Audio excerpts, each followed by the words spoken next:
It has been raining for the last 2 weeks, with only a few breaks. The bituminous main road on the huge campsite is wet and shining. Inside our cage, the paths are sodden, large puddles are everywhere. Gusts of wind sweeping across the plains of Champagne make the canvas of our tents heave and jerk at their ropes. The few sunbeams during the day do not warm the heart. They shed a pale light on the rows of tents and the watchtowers that stand out sharply against the ragged sky. No, there is no joy in this autumn for us prisoners of war. It is not so much the bad weather that matters, but rather the being locked out from nature in this camp on the Seine River.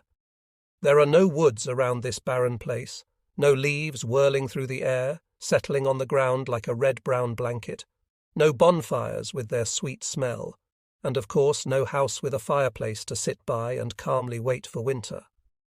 On this late afternoon of October 1945, on my way back to my tent, something else is on my mind, something I saw on the bulletin board outside the administration building, a public announcement of an international military tribunal set up by the four powers, where a number of war crimes will be prosecuted in a trial that is to begin at Nuremberg on the 20th of November.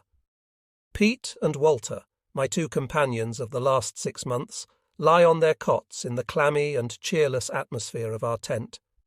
Pete is a German medic from Hamburg. Walter is a student from Vienna. Pete is explaining to Walter what he is reading in the Stars and Stripes. I am in no mood to join them and talk. I need to think about the announcement and its meaning for my comrades, the living and the dead. It's something I must sort out for myself. I am just one of them. One of the thousands of soldiers who have been pouring into this camp since May, pouring out of innumerable trucks and trains. Seasoned soldiers who, on their campaigns with the German army, have seen France, Greece, Norway, Sicily, North Africa, and of course the Russian swamps and wide plains. Younger ones like me, who, after 2 or more years of service, are veterans too. There are also those who manage to remain in occupied regions or in the rear, far away from combat, and others, like me, whose lot was less favourable. Even those who had no part in the fighting are stranded here. Among them, boys, 15 or 16 years of age, old men in their 40s or 50s, the last reserve who may have been caught with a uniform and a helmet on, party officials, a few still in their brown uniforms that had never won prestige except among themselves, and even some women and girls, all swept ashore on this site by the huge tide following Germany's surrender in early May. When asked about my service record, I just tell them I'd been a machine gunner in a mountain infantry regiment. It's not the whole story. True, my regiment fought under the Edelweiss, the alpine flower and symbol of the mountain troops, but it fought also under the silver runes, the symbols that now stand for all the unspeakable crimes that came to light when the war ended. Since we came here in May to put up a hospital cage in this corner of the camp, reports of large-scale atrocities and mass killings kept coming in too. There were rumours at first, then more and more newspaper articles, and in particular pictures of concentration camps liberated in the course of the defeat, horrible photographs gazed at in disbelief by the prisoners of war. Human beings, nearly or definitely starved to death, hundreds of them. They are ghost-like skeletons, their frozen stare from their deep eye sockets one searing accusation, or just mere heaps of stiffened skins and bones with open mouths that seem to be still wailing. In the agonizing hours, especially at night, when haunted by those pictures, I realize all these people have been held in the custody of men who wore the uniform I wore myself, and that from then on the silver runes will symbolize the guilt for what has been unearthed and still might come to light. Now, today, I see more clearly how things will go. Aside from the political and military leadership of the Reich, the whole SS, including the combat units of the Waffen-SS, will be indicted as a criminal organization, charged with various war crimes. I don't fully grasp the meaning of all those accusations, but I understand that we will all be held responsible for the terrible things that have become known. The members of these organizations will be prosecuted and convicted according to the provisions of the Charter of the Tribunal, so it is official now. We are regarded as a gang of criminals. This news, in black and white, comes as a blow, doubling the shock already caused by the news of the crimes themselves. The men of my unit were frontline soldiers, a band of volunteers who believed in the justness of the cause and fought impeccably for our country. Can one think of a greater offence against the honour of a military unit than to be called a gang of criminals? Isn't it grotesque to see this idealism transmogrified into sheer monstrousness? It was early in March, on our third day as prisoners, when we were first treated with loathing. For 2 days we had been in the custody of American frontline infantry troops. Encircled by my own regiment, our captors and the few of us who had survived were enduring round after round of our own artillery in the cellar of a farmhouse, sharing USC rations, both sides uncertain who would be whose prisoner the next day.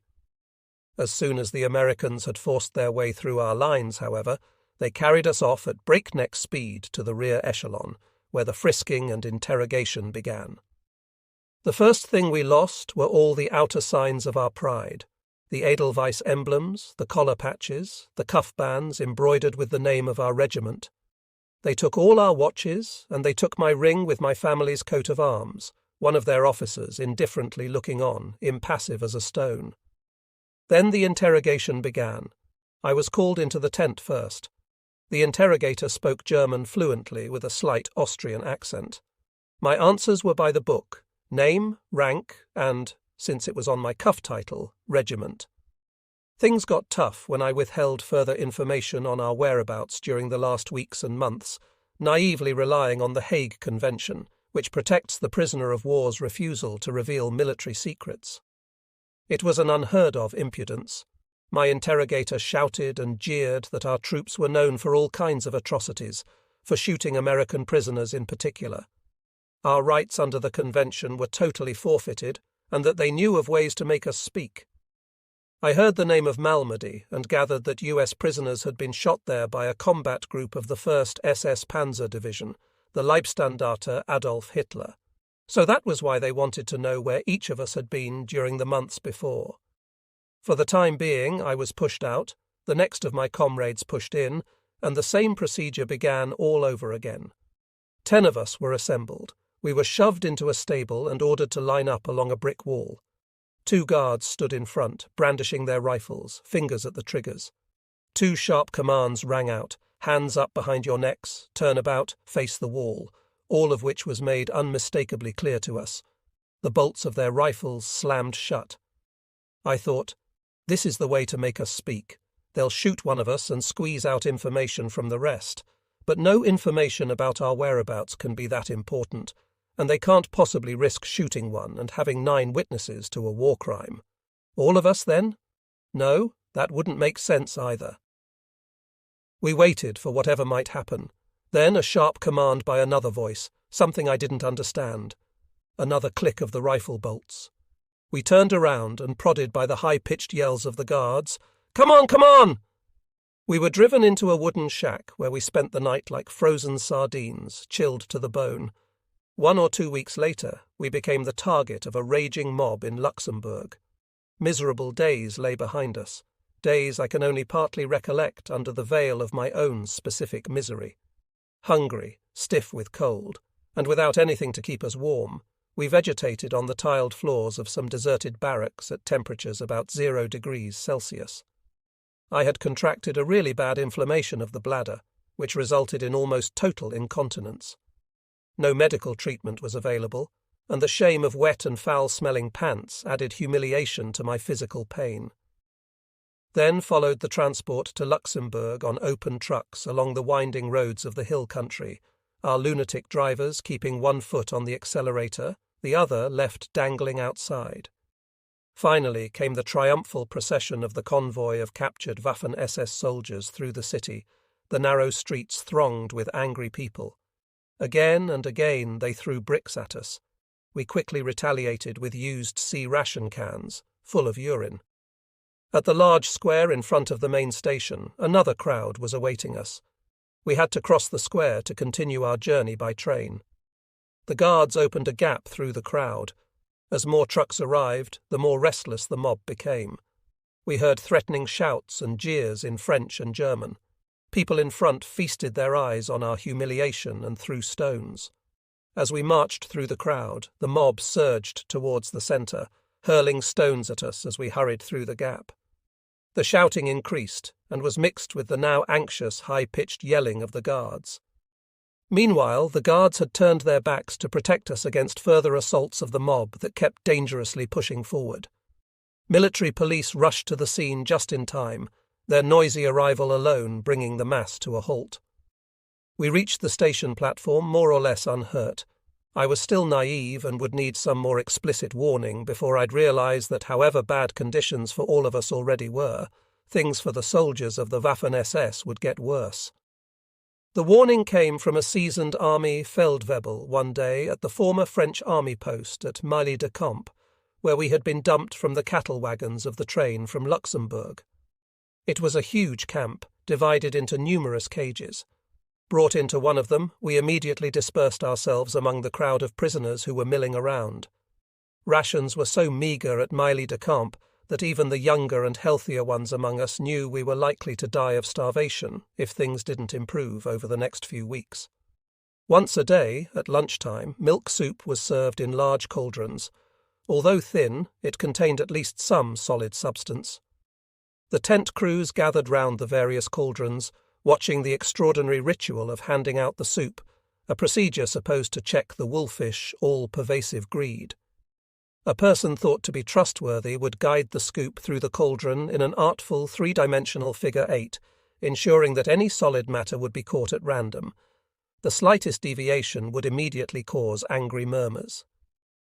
I was standing in the background with an army Feldwebel. I liked his neat appearance and his obvious contempt for the scene before us. "Son," he said softly after a while, "if I were you, I'd get rid of that uniform of yours, soon as possible." "Why?" I asked, somewhat annoyed.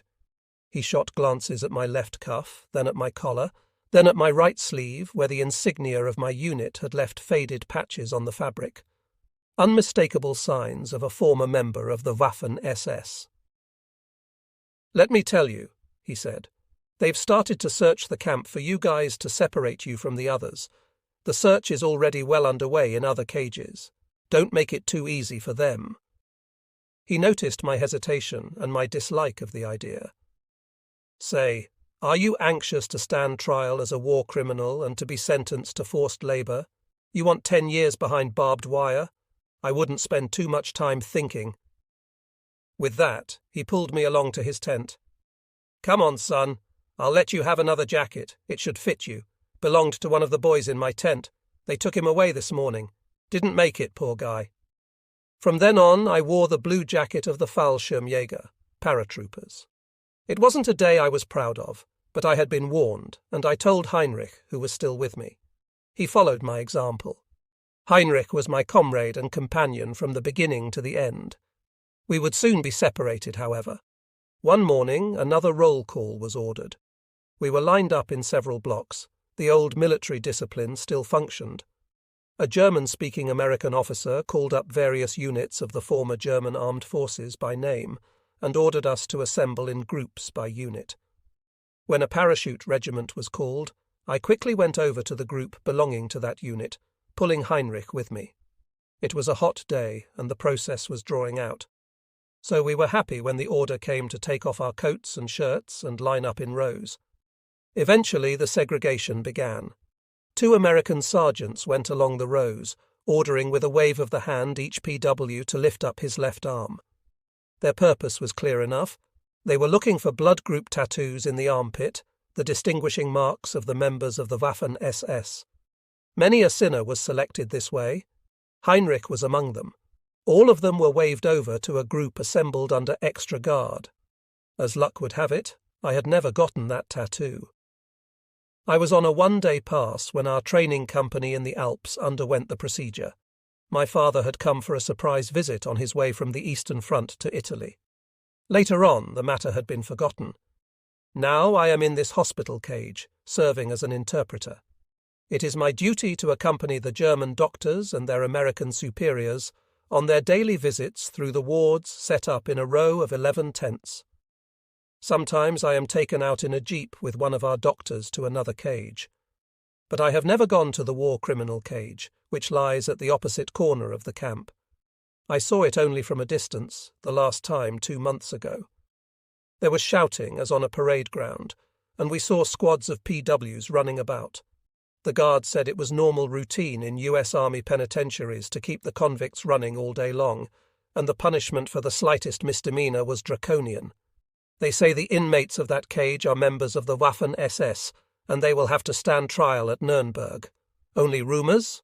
2 weeks ago they cleared out, their destination unknown. I keep telling myself that it would have been pointless to have reported to the camp officer and asked to be transferred to that cage. Here, in the hospital cage, I could at least be of some help, as in the case of an Untersturmführer Romilly of my regiment who turned up here months ago in a desperate state of health, and to whom I could slip a loaf of bread as a first aid measure. At night on my field cot, however, when reason wavers and sentiment takes over, I keep thinking of Heinrich. A few days after the segregation, I spotted him at some distance in the cage next to mine, which was separated by a lane of barbed wire in which the Czech guards pace up and down. I cannot forget seeing him in that other cage, a forlorn figure standing apart from the crowd. I waved, I shouted, but he did not respond. Did he recognize me against the glaring sun? I do not know. I have not heard of him since. Darkness has fallen on the camp on this chilly October day. The wind has died down. Our tent has filled with other men of our hospital staff. According to some silent understanding, my wish to be left alone is being respected. My thoughts wander from those indicted as criminals back to the dead, to those who are buried beneath crosses and life runes in our cemeteries by the Arctic Circle, and to all the others lying dispersed in the soil of the low Vosges and the hills west of the Rhine. They too were members of the troop, hence were implicitly criminals and are sharing the general indictment. Have they died in disgrace, so far in time and distance from the crimes we are hearing about? How should I know? I, an indictable criminal myself. Again, as so many times before, I return to my memories of our past, a past which is, they say, our burden of guilt and shame. In spite of all the terrible reports connected with our name, however, I cling to my memories with affection and without regret. They are, indeed, my comfort and refuge, almost a sanctuary where I am safe, safe from drowning in the sea of hatred and accusations, safe from the loss of self-respect and pride, safe from that ultimate surrender. For there is nothing monstrous in my memories of our unit's past, no acts of crime or shameful deeds, or even knowledge of the wicked deeds. What I have seen is the commitment of youth, who, in good faith, believed that Bolshevism was their common foe, a cause that in their eyes was noble, even greater than mere patriotism, because it united young patriots from many countries of Europe. Their selflessness knew no bounds, not even the boundary of death, as if the fate of Europe depended on them, on the individual volunteers, as well as on their combat groups, and on the unit as a whole. Our past. It is the time when the war began and we grew up, when our country was in great distress, the time we volunteered to do our utmost, and the time of combat in the mountains and in the woods. It is a past consisting only of a few years, but in which so much happened. These few years that were the life, doom and ruin of a battalion of mountain infantrymen who first fought in the far north and later on the Western Front, the time when loss and death pervaded our ranks, and when, in spite of all the sacrifices, we came to see that what we fought for was lost. True, there were also moments of doubt during that time, moments when I felt there was a dark, sinister side of the Reich. The moment of my first encounter with Russian prisoners of war on the station of my hometown, certain warnings from my father, the incident with the Jews on my way to Finland. These doubts also belong to that past. They now return as the disturbing question of whether I should have seen the signs earlier on, a question I have to face even if it is of little consequence except for my own sake. Early one morning in mid-September 1938, at the age of 13, the first thing I sensed was the soft scraping sound of gravel being raked in the garden. The bedroom I was sharing with Nick, my elder brother, was in the attic with a view of the forest stretching uphill from across the street. We were staying in my grandmother's house for a weekend during our autumn break, my parents, my sister, my two brothers, and me. The half-timbered house was large and charming, country style. Hearing that familiar sound, I felt an exuberant joy and expectation as it evoked so many happy summer vacations at this place, and made me recall that today was Mummy's, my maternal grandmother's, 65th birthday. Bright patches of sunlight were dancing on the wall opposite the open window, promising another warm day.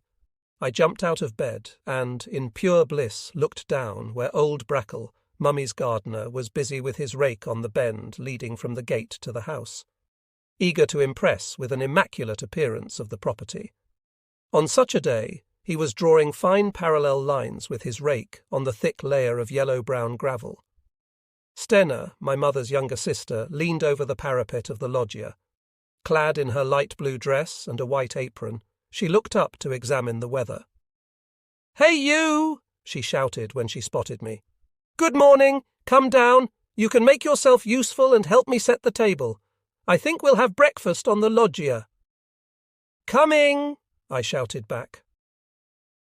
A little later, I was down on the open-sided extension of the house with its checkered floor tiles and its lavish white garden furniture. Right here, by the house, the woodland of the Hearts begins, stretching over the mountains and ending 80 miles to the south.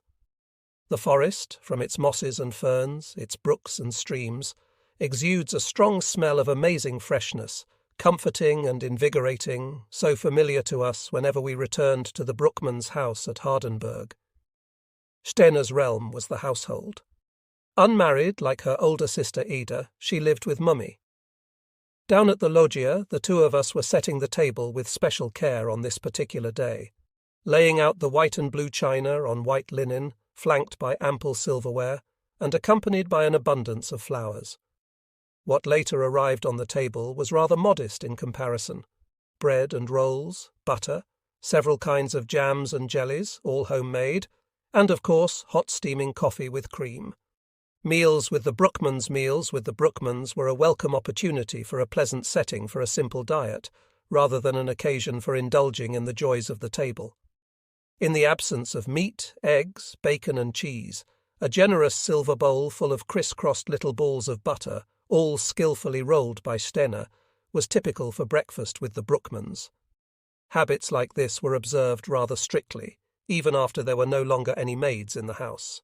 On this day the house was full of family. Only Ida was absent.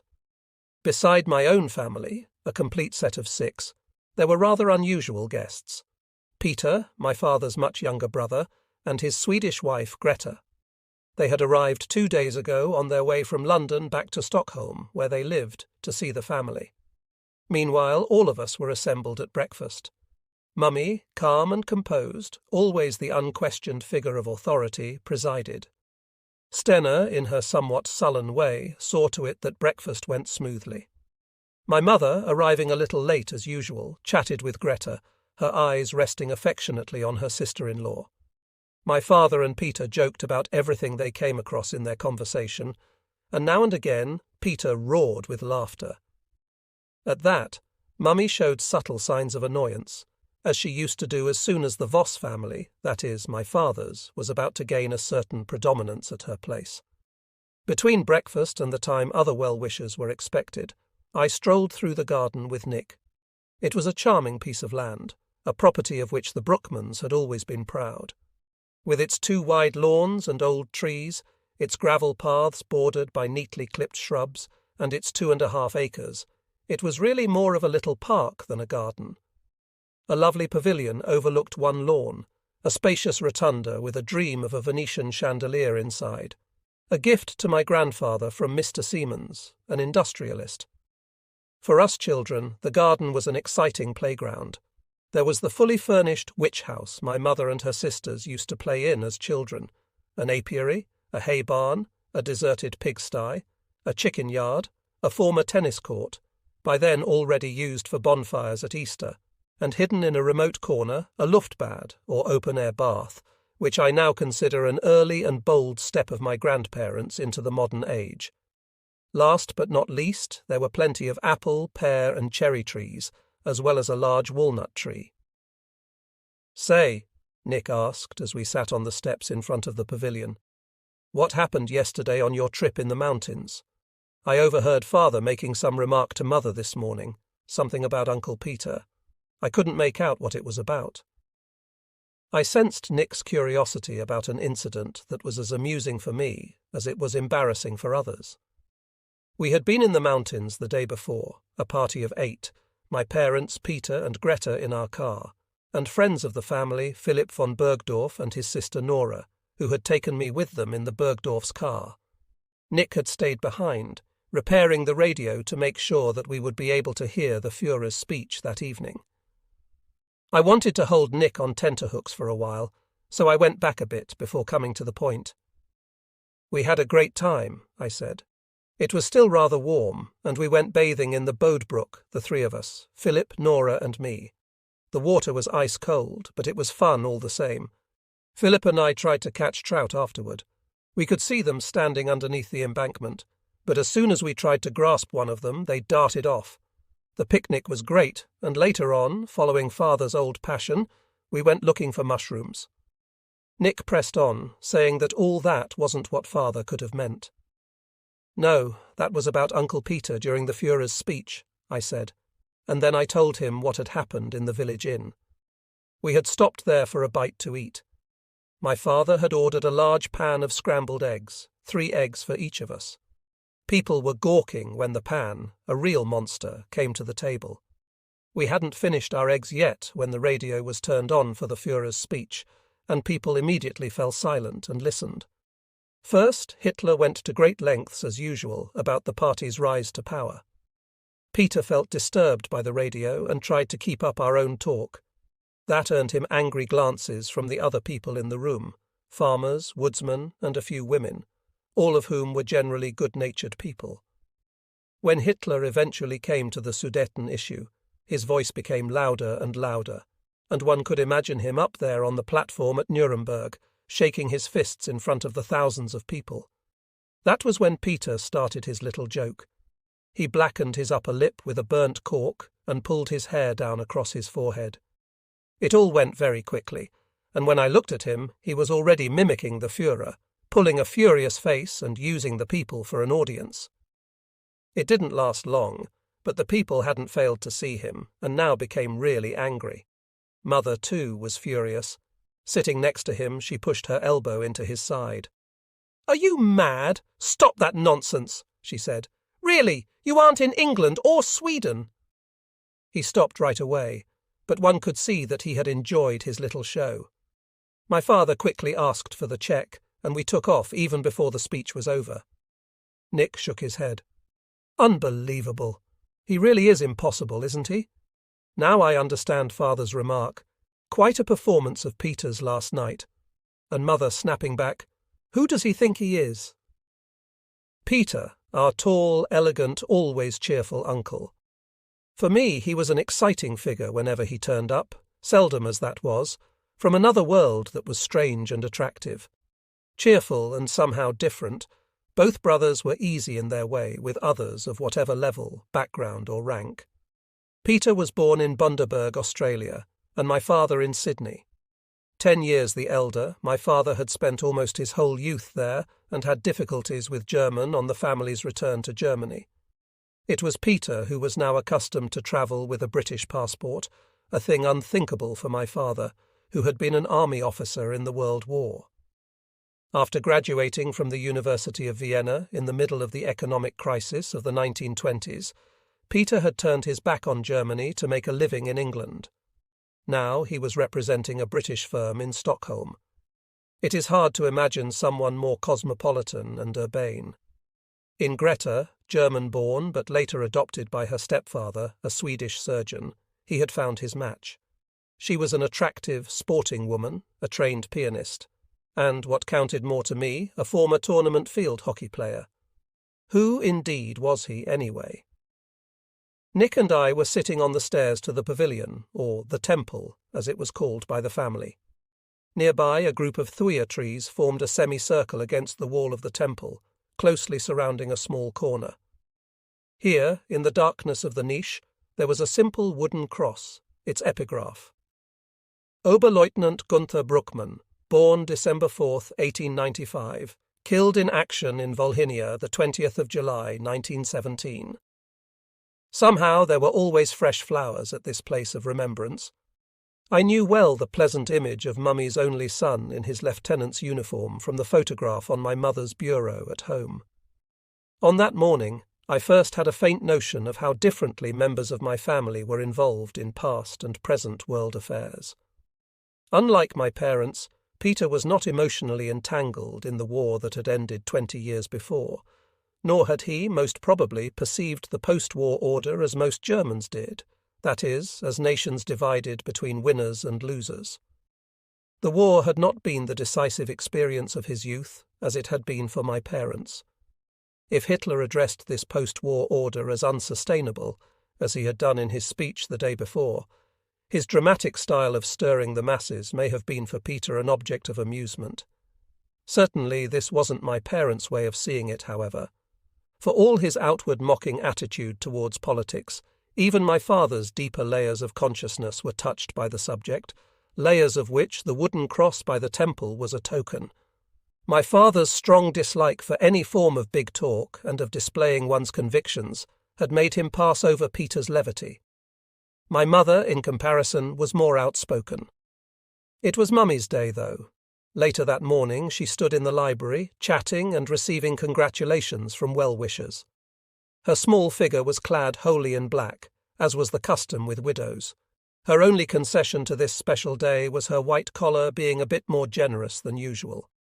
Her posture was erect. Her strikingly dense and curly hair, which was a mixture of black and silver, was cut short and brushed upwards, quite unusual among her age group. Each one of her guests was met by her energetic, attentive gaze. Now and then she would take her lorgnon, fixed to a long golden chain hanging down from her neck, to look more closely at some greeting card. For me, she embodied a generation favoured by the undisturbed prosperity of the decades before the wars. Active and entrepreneurial men like my grandfather had been able to acquire a comfortable amount of possessions, now prudently held onto by Mummy, who exerted a gentle austerity over the family. My late grandfather, a learned figure highly esteemed in the world of commerce and industry in Brunswick, privy councillor to the Duke, was, in a way, still nearby. From his oil portrait in the hall, he kept watching with his vivid blue eyes everyone who passed. Meanwhile, the family and the guests had moved on to the garden and were chatting in and about the groups of white garden benches and chairs. Among the guests were the Bergdorfs, neighbours and friends of the Bruckmanns, now in the third generation since the two families had bought the grounds and built their country houses there. The Bergdorfs were owners of a Brunswick firm constructing corn mills and vegetable oil presses in various countries of the world. The Bergdorfs' garden was twice as large as ours. Although I had been a frequent visitor there, I was awed by the noble interior of the house and the splendour of bygone days that both house and garden seemed to reflect. I had seen photographs from the time of my mother's girlhood, taken in their garden and portraying the Bergdorf and the Bruckmann girls. In long white gowns and wide-brimmed hats set upon flowing hair, seated under a group of birch trees against the background of a wide-open lawn, they were images that matched perfectly with the timber-framed Art Nouveau architecture of the house. Philipp von Bergdorf had come too. He was 3 years older than I. Although 3 years matter a great deal at that age, and we were living in different places, he in Brunswick, we were friends. During our vacations at Hardenberg, we had gone skiing and mountain climbing together, and in the years before we used to strip bare the Bergdorf's cherry trees. His sister Nora was frequently in on it. The year before we had spent 2 weeks together at a Jungvolk summer camp in the Harz Mountains. Philippe had been in charge of his fern line, and I had been with the camp guard. One night, when he had finished a nightly round and I was keeping the fire burning, he sat down by me and we talked about his family, about Brunswick and the role of his ancestors in the region, and about German and Roman history, in which he was even then rather expert. Recalling that summer camp, it occurs to me that both of us enjoyed it particularly for the responsibility it gave us for so many boys, he as a fern line leader and I as a camp guard. Somehow I found satisfaction in being on guard while the others were asleep. Later on, at the front, guard duty and responsibilities for others became a burden, sometimes an intolerable one. But then, very early, it had touched a string in me that was in tune with the things to come. Philip's outer appearance was striking, strong and sporting, and at the same time refined, good breeding, as my mother would put it. Another reason he seemed so engaging with his boys in the Jungvolk, as well as with adults, was his way of making people feel they enjoyed his undivided attention. His open features were taut and handsome. Particularly remarkable were two small lines around the corners of his mouth, which, although they seemed to betray some hidden sadness at first glance, would suddenly burst into a dimpled and totally captivating smile. In the afternoon, when the guests were gone and the family was scattered over the grounds, Philippe and I went off for a quick walk up the hills. We were eager for some exercise, and the dogs needed some too. Disregarding the footpaths, we took the direct route upward, scrambling, panting and sweating on our way up, until half an hour later we arrived at the top. Here we rested, hearing our hearts beat in the silence, listening to the wind going through the high yellow grass, and relishing the spicy smell of the conifers. How I loved these hills! Far down and tiny, the red-tiled roofs of Hardenberg clustered around the church, and the farmland stretched its checked pattern of fields up to the horizon. Did we know then how happy we were? The Jungvolk was the subdivision of the Hitler Youth to which boys of 10, 14 years were assigned, first voluntarily and later, when membership became mandatory. Older boys could stay with the organisation as leaders. These were mostly youths attending gymnasium, academic high school, and therefore available for duty in the afternoon. I did not see Philippe again until 2 years later, when he was wearing field grey, adorned with the Iron Cross. Recalling that glorious day in September 1938, the late afternoon emerges from my memory in great clarity. The family had assembled around the grand piano in the hall for some music-making. My little sister, the youngest of us, started with a little piece on the piano. I played a Pergolesi air on the violin. My father played a favourite piece of his on the cello, Tchaikovsky's Nocturne in D minor, accompanied by my mother. It was a romantic piece, showing the most beautiful sides of the cello to advantage. Greta had put on her traditional Swedish costume for this occasion. It was something of a white blouse under a black velvet vest, a red frock, and white woolen stockings. She closed the little house concert with a Nocturne by Chopin, brilliantly performed from memory. We wouldn't let her get away with that, though. We wanted some more. After some coaxing, she began to sing an old Swedish folk song, Ack Varmland du Skåne, Oh, beautiful Varmland, accompanying herself on the piano. I was deeply moved by the melody's simple beauty that was so much in harmony with the girl and her costume. And then, all of a sudden, Ida was there, right back from the Nuremberg party rally. There she stood, slim and handsome, very upright in a form-fitting suit. On her lapel was the round badge of the party, and under it her gilt-edged rhombus of the Hitler Youth, a symbol of early membership in the 20s. She glanced around with her intensely blue eagle eyes under dark brows, her dark hair tied up in a knot at the neck, raising her slightly aquiline nose, the only one in the family so endowed. She greeted us with a clear and distinct "Heil Hitler!" There was nothing artificial about her addressing her own family in this way. It was her nature to wear her heart on her sleeve, and it was obvious that she wanted to display her unflinching loyalty to the Führer, a loyalty that had just been renewed in Nuremberg. Even knowing her, however, our family was rather startled by this unseemly greeting, given that it was Mummy's birthday and that the Swedes were around.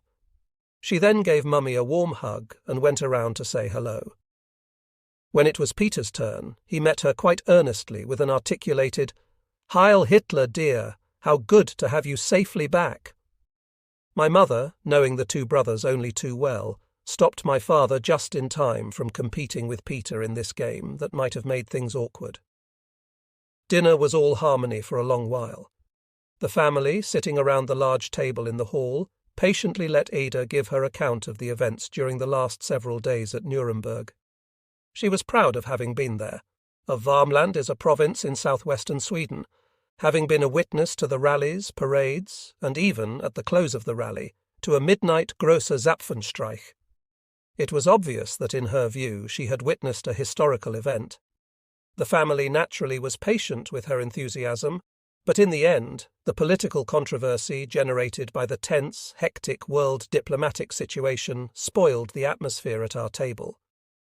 Of course, at my young age, I was far from having a full grasp of the questions at hand. I remember vividly, however, the feeling of alarm when Ida forthrightly supported the Führer's strong warning to the Western powers about interfering with the Sudetenland or the referendum Hitler was determined to bring about. What I became aware of, and what made a lasting impression on me, was that another war had become a real possibility. You should have been there to see the tremendous enthusiasm of the people when the Führer said he would no longer tolerate the right of self-determination to be stolen from the Sudeten Germans. Ida went on in her account. The whole nation is behind the Führer on this issue. Well, my mother said, I, for my part, have my reservations. One can only hope it's all bravado talk. Otherwise it could mean war, and let me tell you, this is not what the whole nation is after. I'm afraid Edith is right, Mummy said. There is the rumour of a guarantee of support from England to France in case Czechoslovakia was attacked. It's in today's paper. The British and the French are well advised to stay out of this, Edda retorted, her ears getting red. The French and the British people aren't involved in this matter, so it's none of their business. Yes, sure, quite so, just as the Führer has said, Peter butted in. He wanted to continue, but Ida interrupted.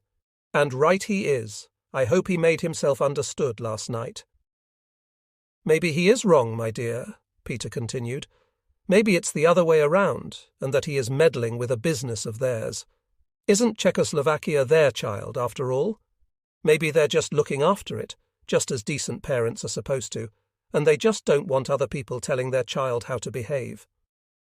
Obviously, my dear, you're a bit out of touch with what has been going on here in Germany in the past years, Ida snapped back with flashing eyes. You seem to be out of touch with the new thinking. We don't believe the post-war order is sacrosanct anymore. We think it has no future. At present, the Czechs continue to oppress 3.5 million Germans. I can tell you the Führer won't have it, and he'll put an end to it. A grand tattoo is an elaborate and solemn military ritual with drums, bugles and fifes recalling soldiers to quarters, dramatized by the use of torchlight. And what if they don't let him? What if they don't care about what you call the new thinking, or what is called the national revival? Peter insisted. In the end they will. We believe in the justness of our cause. That's our strength. The whole nation is behind the Führer. For heaven's sake, can't we stop talking politics? My father growled. There's absolutely no point in it. Do we know all the facts? Certainly not.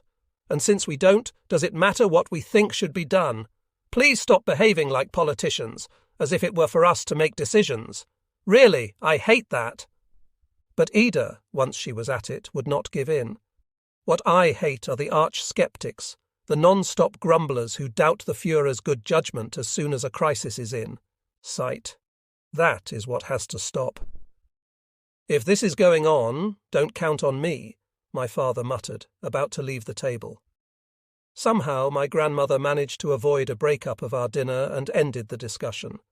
It had not been the first time that politics had intruded into our family life and made things unpleasant. 2 weeks later, the Munich conference took place. There, the problem was solved peacefully in favour of the Sudeten Germans. For the first time, I had consciously followed an event in the world of international affairs. War had been averted. From then on, however, I felt that war, either real or imminent, would probably be part of my life, of the life of my generation, just as it had been for the earlier generations. It was late when I arrived at Brunswick to spend 2 days with my grandmother Voss. My own family was staying at Hardenberg, where we had spent Christmas, our third one since the beginning of the war. As a reserve officer, my father had been called up in August 1939 and was now on the Eastern Front, somewhere near Smolensk. We knew nothing more of his whereabouts. More snow had fallen. The land between Hardenberg and Brunswick had been wrapped in white, silent and luminous in the dark, and untroubled by the train's passage. Here at the main station, people were hurrying to and fro, in the cold, dim shades with coats and turned-up collars, leaving wisps of white breath behind.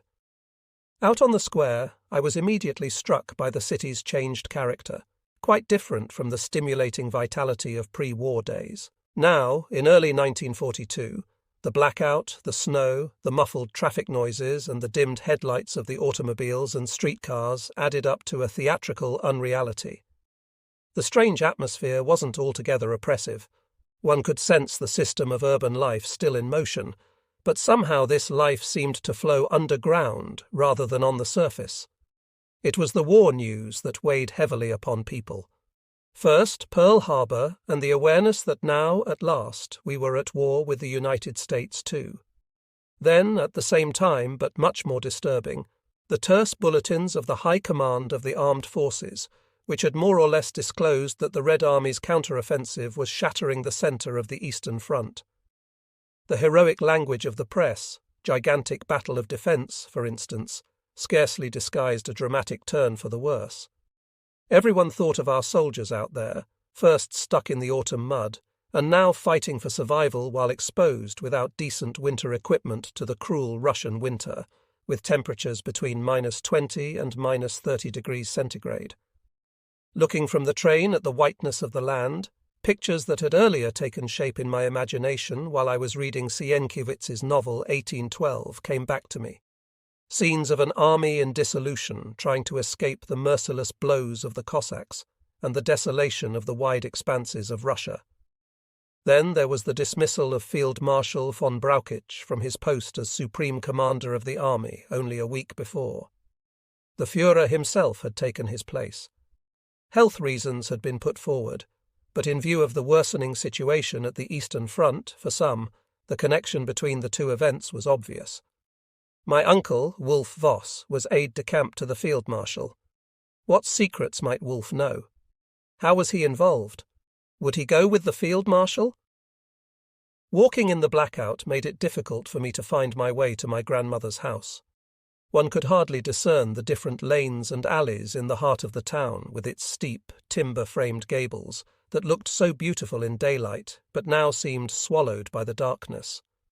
I loved this city for its charm, its medieval centre, its Romanesque castle and cathedral, both full of exciting history, its parks, and the two arms of the Oka River encircling its centre and lined by large willows whose branches dangled in the glittering water. This place had been the hometown of several generations of Vosses, and my mother's family had come to live there too. It was the town of Heinrich the Lion, who, some 800 years ago, had pushed open Europe's door to the east. The bronze figure of the lion in the bailey of the castle still, in an allegorical stance, pointed east. Heinrich the Lion, a European prince of the High Middle Ages, 1130 to 1195, scion of the dynasty of the Welfs, Duke of Saxony and Bavaria, was originally the main vassal of King Friedrich, from 1155 on, Kaiser Friedrich the Barbarossa, during Friedrich's campaign in Upper Italy in 1154 to 55. At home, Heinrich founded, among others, the cities of Munich and Lübeck, and above all followed a policy of territorial expansion into the Slavic regions east of the Elbe River. In 1179, Heinrich turned down Friedrich's request to support him in his Lombardy campaign, an act of recalcitrance as well as an expression of his engagement in the East, in contrast to the Reich's imperial ambitions in Italy. He was banned in 1180, lost his lands, and went into exile to the court of his father-in-law Henry II of England. He returned and eventually died as Duke of Braunschweig-Lüneburg, the rest of his lands. All the same, his son Otto was chosen German king in 1198 and became Kaiser in 1209, Otto IV. In the author's school days, Heinrich the Lion was held in high esteem for his eastward-pointed territorial policy, while the Reich's fixation towards Italy was regarded as futile and a waste of the Reich's resources. Accordingly, his fall was interpreted as the ill-fated outcome of the struggle between those two policies. Today, German historians tend to regard his fall as the result of his reckless strive for a state-like independence and of his underestimation of the Reich's legal authority. My grandmother's house was on the wall, that is, the mound encircling the old city and overlooking the arms of the river. For whole stretches, the wall was lined with old chestnut trees. The house was a pleasant two-story white villa with a neat pediment in front. From the porthole inside the pediment, my Uncle Peter had told me, an Australian flag used to hang on holidays, only to be replaced by a German flag when, during World War I, my grandfather had turned patriotic, as Peter put it. I passed the lofty steeple of St. Andreas, climbed the stairs up to the wall, and finally reached the house. The house lay in complete darkness. Approaching the gate, I wondered about an army car parked in front, its driver walking back and forth along the railings. Inside the house, I was struck by the sudden change from the blackout world outside to the splendour of the brightly lit rooms. As I recall that moment, an intense feeling of that brightness comes back to me, reviving the life of the Vosses in a house that is no longer there. While the Bruckmann's house, for all its class, always had a touch of austerity, this house on the wall had a sense of richness and refinement, a delightful atmosphere created by its lights, its furnishings, its colours, and its unmistakable scent, which I remember as a mixture of lavender and strong coffee. There were all sorts of furnishings, fine Biedermeier ash along with oil portraits of my grandfather's grandparents, Indian rattan with bright, colourful fabrics, English mahogany bookcases, Indian brass jugs with fresh flowers. One wall of the sitting room was covered with tapa, a brownish Polynesian cloth made from the bark of mulberry trees and printed with strong black patterns, a remnant of my grandparents' years on the Fiji Islands. Dispersed on it were spears, cudgels, arrows, and other weapons of the natives of that distant world. All of that had a stunning decorative effect, whatever its ethnological merits may have been. To me, the most beautiful and precious piece was what my grandmother used to call my Gainsborough, a beautiful, large oil painting depicting her 3 children right after the family's return from abroad. I found my grandmother on the sofa right below her Gainsborough. She looked frail, her nose more pointed since I had seen her last, but apparently in good spirits. She had a silk dress on with a black and white, rather lively pattern matching her white hair, which she wore in a modern style. On the table in front of her, she had spread out cards, obviously just solving a bridge problem, as she often liked to do after dinner. "Look, what I have," my grandmother said after I sat down. She reached over to a side table and handed me a small book with a handmade tapa cover. "My Memoirs of Australia. You can tell your mother I've done it at last." The text I held in my hands had been neatly typed by my aunt, Isa, and interspersed with yellowed photographs. From what I could see leafing through the first pages, it described the life and experiences of a young, adventurous woman who had chosen to follow a young businessman to a distant land. That young man, who one day had shown up in his hometown in a stunning overcoat of light brown camel hair, had been determined to choose and take a wife within the few weeks left before his return to Australia. What I remember quite clearly is that this was the first time I saw a particular photograph showing my father as a young boy.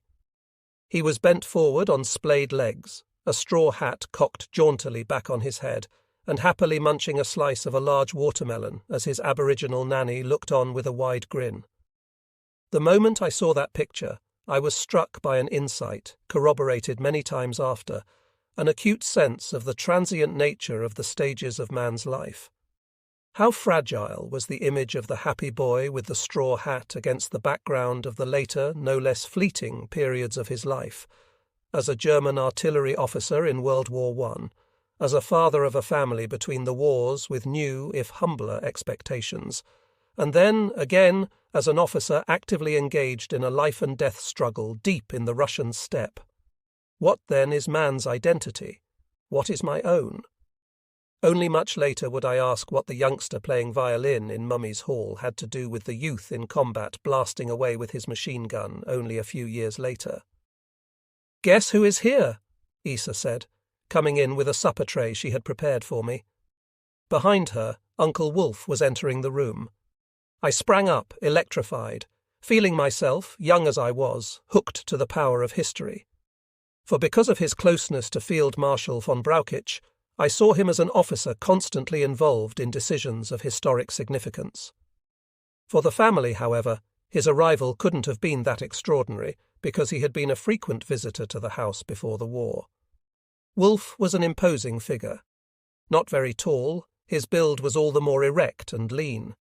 He was clad in the field uniform of the General Staff, with the distinctive stripes on the trousers, red, broad, and to me awe-inspiring. His grey eyes peered out from under bushy brows. His ruddy complexion, and in particular his quiet manner, completed the image of an officer of the General Staff at its best. Although he was liked by women, he never married. In the family, it used to be said that he would have made a good actor, the result of his penchant as a youth for reciting dramatic poems in his clear, immaculate voice. Without doubt, he had charm. His pre-military background had been the youth movement, a sign perhaps of an emotional tendency that he concealed behind a composed bearing.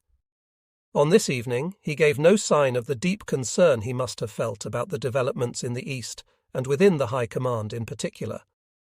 The conversation flowed easily, and mainly dealt with the family, my grandmother's memoirs having just been finished. They caused her to recall old friendships, parties, and outdoor pleasures from her time in Australia and Polynesia, tales of a paradise lost, poignant especially in the circumstances of these sombre days. There was another surprise in store for me that evening. My grandmother had already retired when Wolf mentioned that Philipp von Bergdorf was going to see him the next morning. I was surprised. I didn't even know they had met.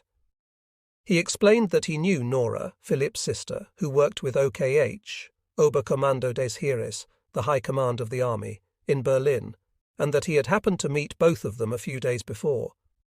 Philipp had stopped over to see Nora on his way down from Finland to Brunswick on leave before attending SS Officers' Candidate School.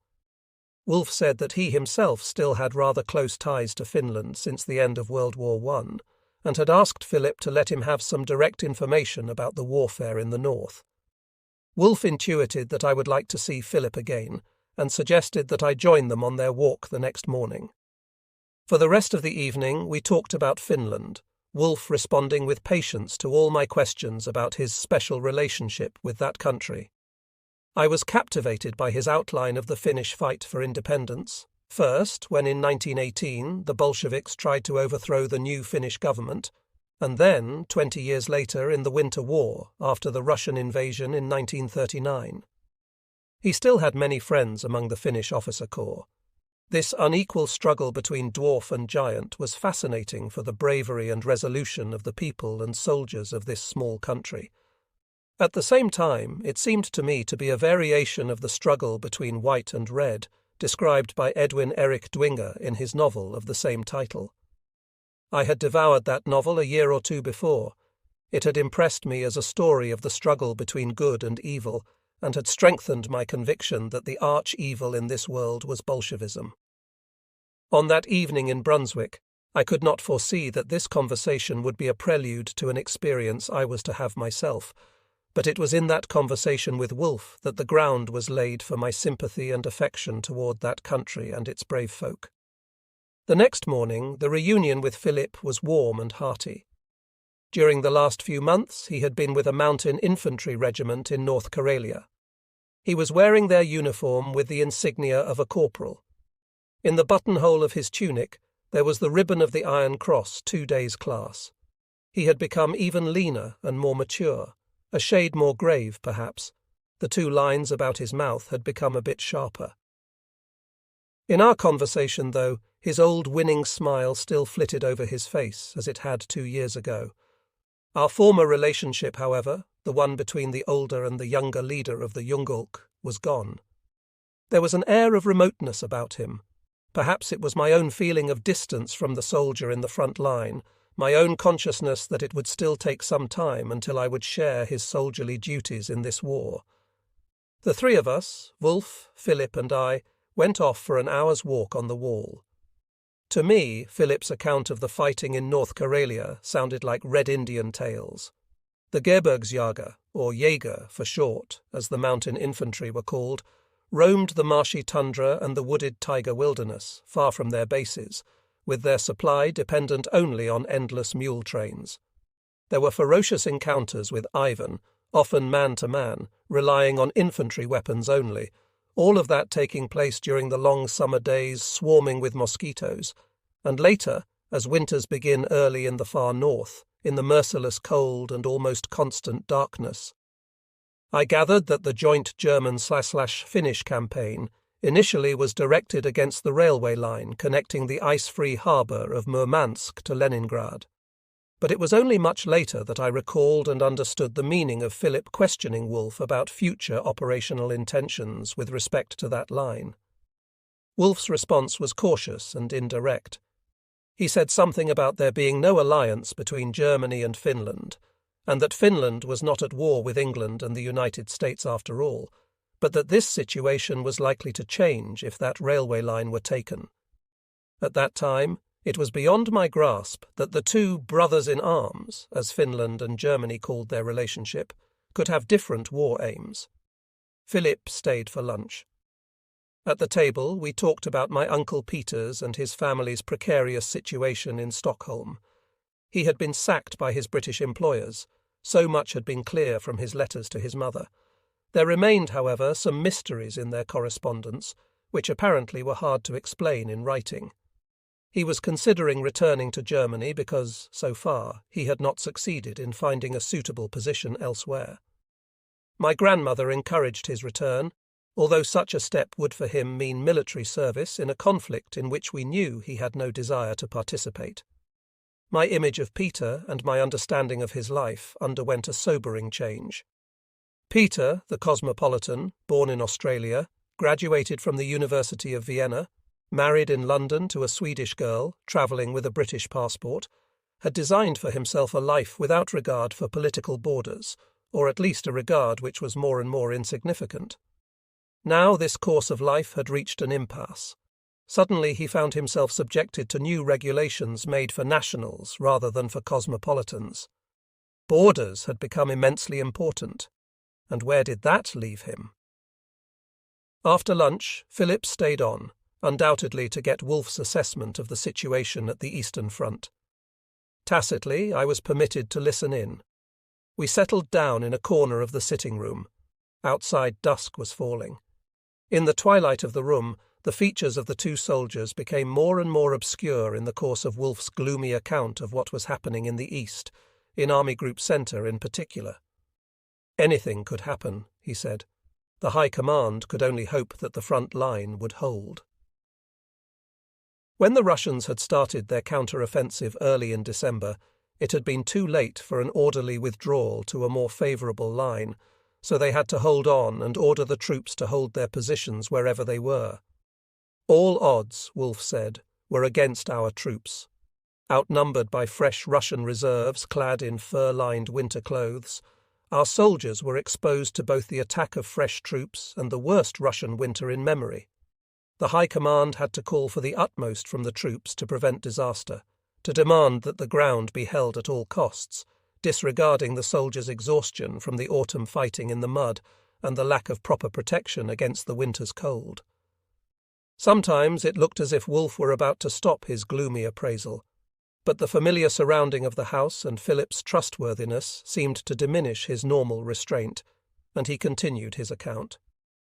On his last visit out there 3 weeks before, he had heard reports and witnessed scenes of indescribable suffering and hardship. It made him think, he said, of Caulaincourt's description of Napoleon's campaign of 1812. "Self-sacrifice is duty," were the closing words of a commanding general's order of the day issued during the time Wolff had been out there. Could one think of a more blunt order? And yet, he said, it reflected precisely the situation and the needs in the Army Group Centre sector. Obviously, at that time, no one knew whether the thin screens of infantry, constituting the front line in the vast expanses, would hold and prevent a general collapse. Philip blurted, "Quite frankly, sir, it seems clear that the campaign has been a failure, stuck in the Russian winter as we are. Is this the reason why the Field Marshal has had to go? We should have been finished with the campaign by the end of November, It was planned as another lightning stroke, Wolf replied. Well, it didn't work this time.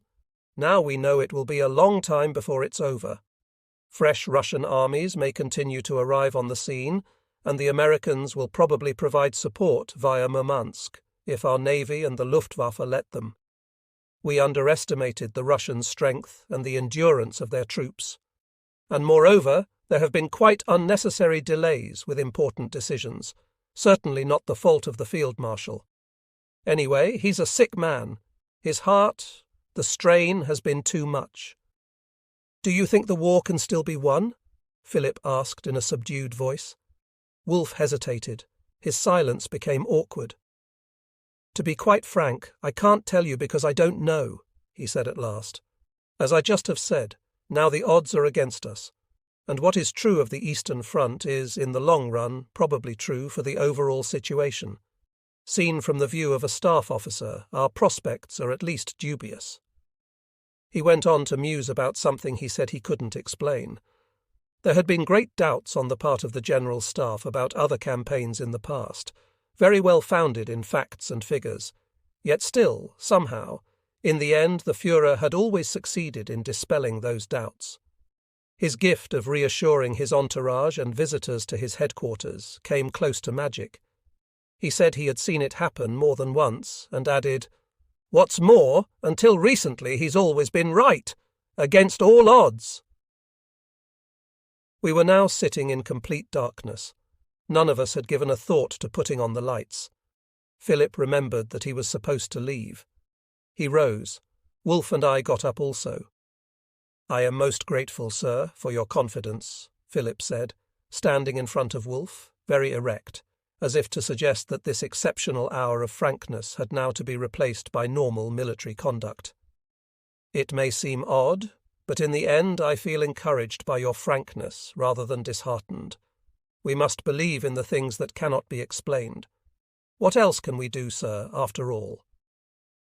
Wolf did not comment. He gave Philip a warm smile instead. They shook hands. "I hope to see you again. Good luck, my boy. God bless you." I had suggested walking Philip home, eager to have some words with him in private. Wolf saw us out. Before Philip turned the corner of the house, he looked back, raising his hand to his cap. Wolf was standing in the doorway, small, lean, erect in his tight tunic, thoughtfully returning Philip's salute. As we trotted along the wall, the dark lightened up only by the snow, we were in a pensive mood. Philip broke the silence. "Well, we have had a glimpse behind the scenes, haven't we? And what we could see was anything but encouraging." "You said you were encouraged." "Well, I had to say that. But I think there is more to it than your uncle's cool military view. I like him, really.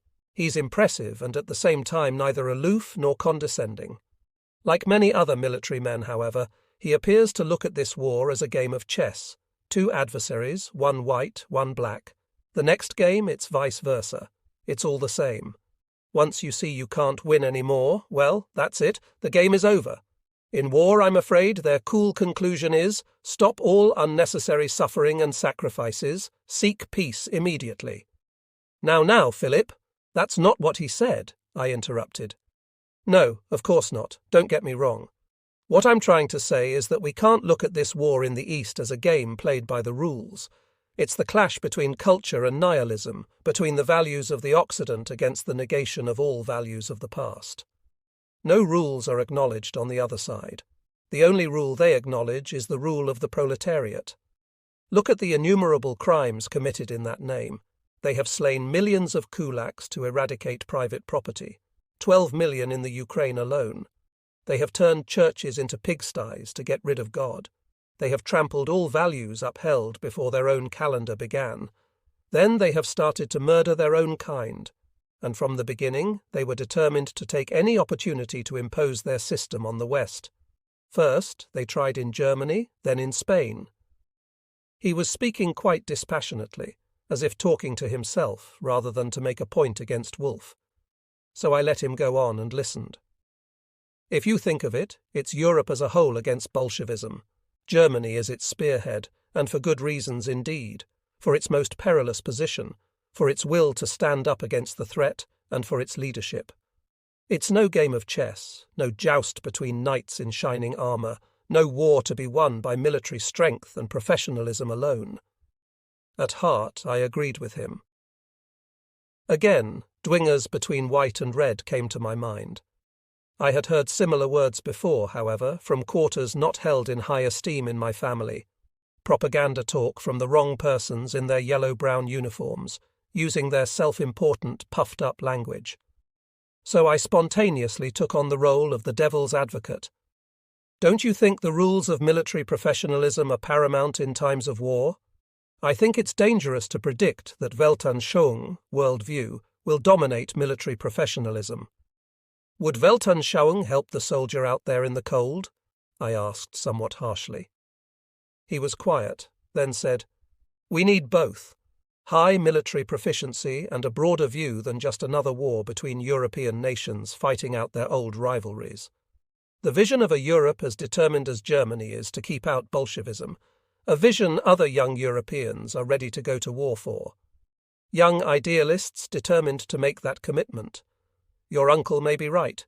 Perhaps in the long run, Germany alone isn't strong enough, but such a new vision could attract hundreds of thousands of volunteers to help." By now, we had arrived at his parents' house. In the dark, he was trying to look into my eyes, grabbing me by the arm.